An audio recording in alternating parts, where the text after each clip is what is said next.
अशी होती की 17 तारखेला नवरत्न हॉटेलमध्ये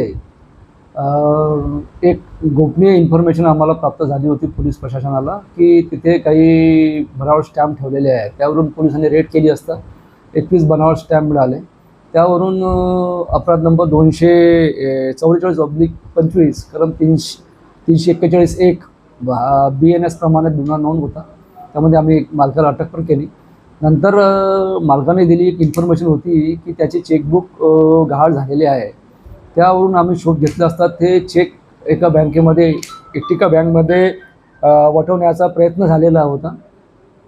त्यावरून आम्ही CCTV फुटेजची पाहणी केली असता आम्हाला 2 इसम आढळले आणि त्याच्यामधील जो एक इसम होता की त्याने सगळं हे कट कारस्थान केलं. त्याचं नाव होतं सत्तार कुतुबुद्दीन कुरेशी उर्फ त्याला पटेल म्हणतात. त्याला अटक केली आणि 16पर्यंत PCR आहे.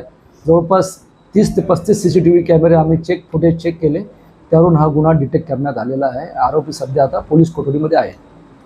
याच्यामध्ये माननीय पोलीस आयुक्त डॉक्टर श्री रवींद्र सिंगल साहेब, DCP श्री मदने साहेब यांच्या मार्गदर्शनाखाली ही कारवाई करण्यात आलेली आहे.